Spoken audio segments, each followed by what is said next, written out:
Your daughter was rushed to the hospital in an emergency. Both mother and child are in critical condition. I received an unexpected call from the OB/GYN who had been overseeing my pregnant daughter's checkups. Apparently, she had collapsed in the snow just outside her house, and a neighbor discovered her and called an ambulance immediately. I couldn't comprehend this sudden turn of events, but I rushed to the hospital without hesitation.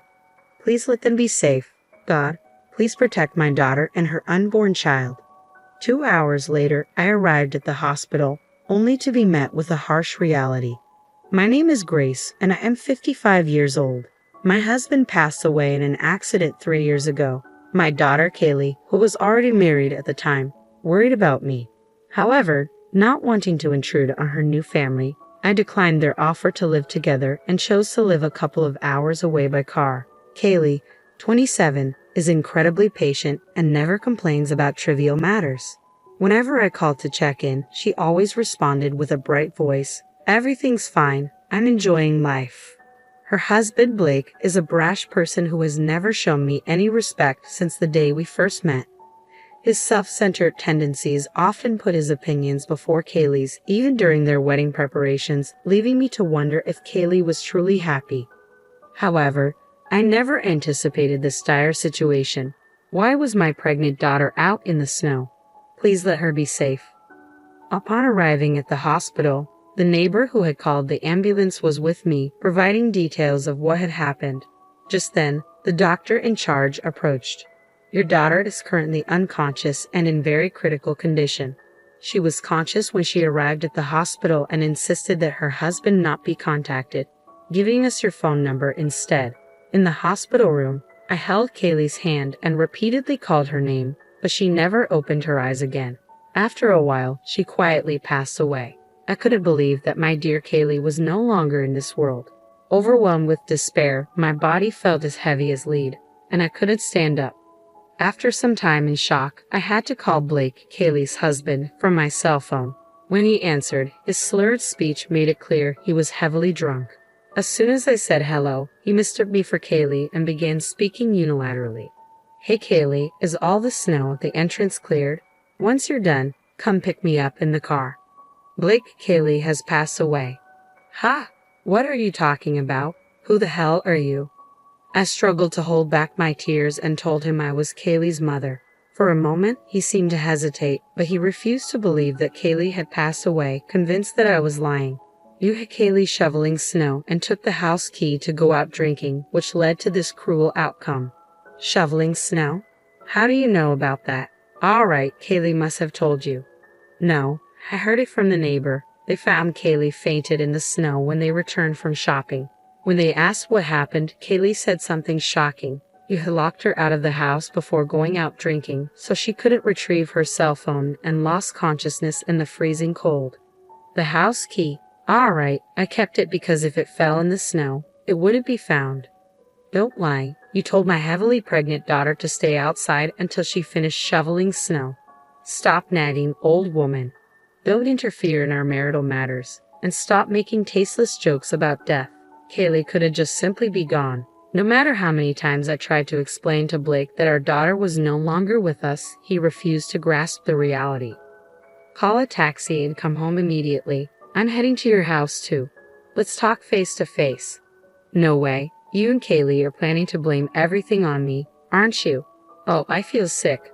I'm too dizzy from the alcohol. I'll stay at a nearby hotel tonight. With that, he unilaterally hung up the phone. My heartfelt words failed to reach him at all. I didn't expect him to be this unreasonable, but I also didn't feel like calling him back. Contemplating my next move, I drained of the strength to drive 2 hours back to my own house, decided to spend the night at Kaylee's. Taking a taxi, I arrived at Kaylee's house, where I found vegetables like green onions and radishes left cut in the kitchen. She must have been preparing dinner just a few hours ago. She was here, and now I can't even talk to her. The pain is overwhelming. Kaylee. As I wiped my tears and cleaned up the kitchen, I stumbled upon Kaylee's diary in the kitchen cupboard. Recalling the conversations with the neighbor and the doctor, I realized this might offer insights into Kaylee's life.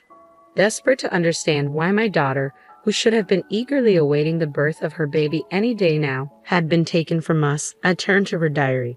I believed that within its pages lay the truth. What I discovered was beyond anything I could have imagined. Kaylee had resigned from her job due to declining health during pregnancy, unable to continue working. Instead of support, Blake berated her, labeling her a useless wife and financial burden. Despite suffering from morning sickness, she was still expected to cook meals and prepare lunchboxes daily. Blake even called her during his workday, demanding additional chores and leaving her with little time to rest. If only I had realized the extent of her suffering sooner, perhaps Kaylee would still be here, healthy and content. The diary unveiled a grim reality. Despite enduring these harsh circumstances, Kaylee never considered divorce, haunted by a threatening remark from Blake. "Don't you dare think about leaving me and seeking freedom. If we were to divorce, I, as the breadwinner, would gain custody of the baby.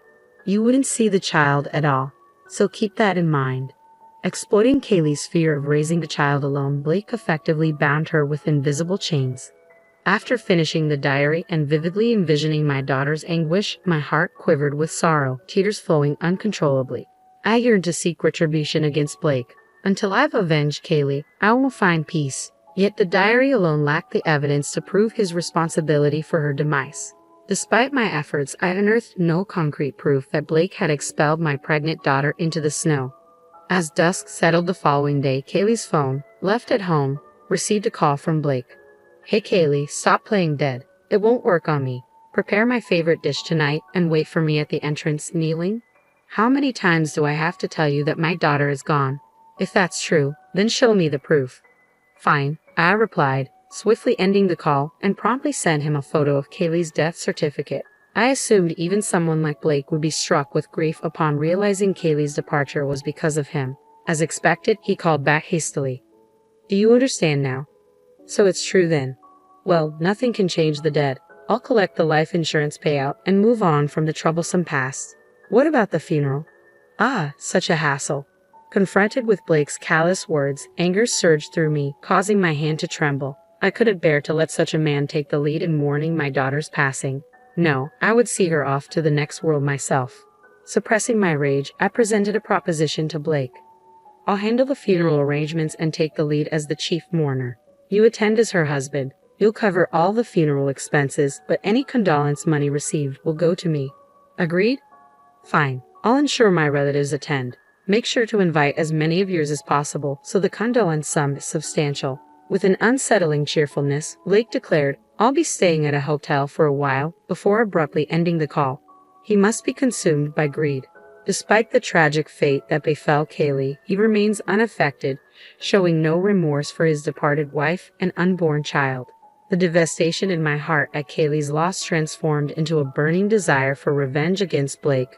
I couldn't let Kaylee's pain go unanswered. I vowed to make Blake face the consequences of his actions.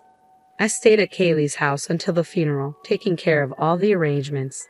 On the day of Kaylee's service, Blake approached me, hands in his pockets and a sly smirk on his face. "I'll play the role of the grieving husband who couldn't lead the mourning. You play your part properly. After the funeral, I'll take the condolence money and be on my way." His callous words ignited a fury within me, but I pushed aside my anger to focus on bidding farewell to my beloved daughter. Both families gathered, tears flowing freely as they mourned, lamenting, she was too young to be taken from us. It's unbearable. Kaylee's absence feels unreal.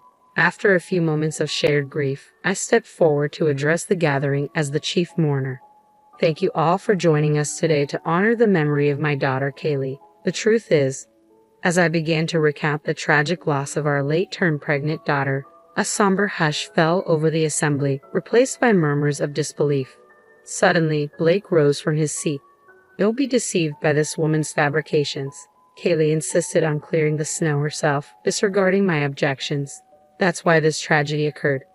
I was speechless as Blake started to fake tears. I had anticipated his response, so I retrieved my daughter's diary that I had brought along. Here's an excerpt from the day before Kaylee's passing. Blake insisted I clean every corner of the house, but my belly was in pain, so I couldn't manage it today. He grew furious and tossed away our dinner just as I was about to eat. "I'm concerned if the baby isn't getting enough nutrition." "That's an exaggeration," he interjected hastily. I merely tripped and accidentally knocked the food off the table.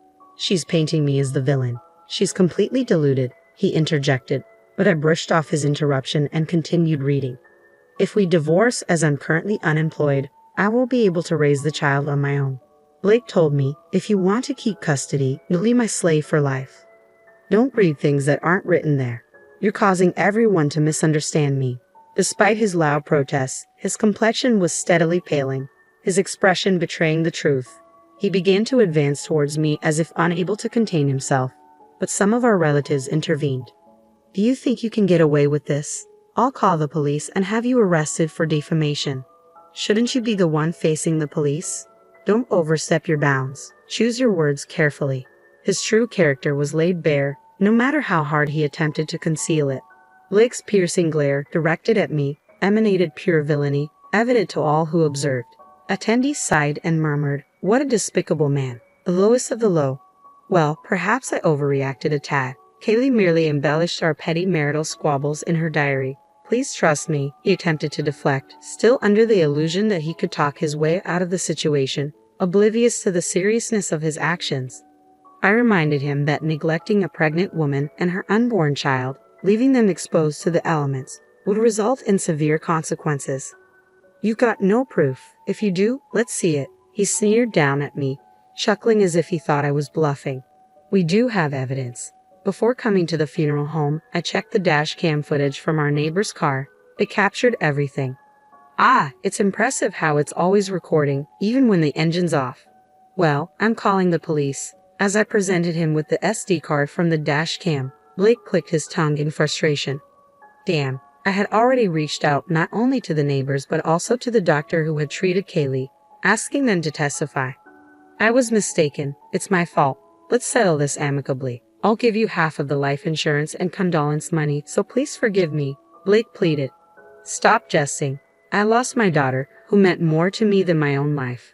Do you think you can resolve this with money? I hope you feel the same despair Kaylee felt out in the cold and harsh elements. I promptly dialed the police and relayed the entire situation. They agreed to hasten to the funeral home. Meanwhile, relatives present at the service kept a vigilant watch over Blake to prevent any attempt to flee.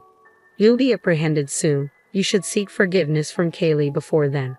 Kaylee, I apologize. Please spare me from the afterlife, Blake muttered insincerely before turning to me and beginning to grovel pathetically.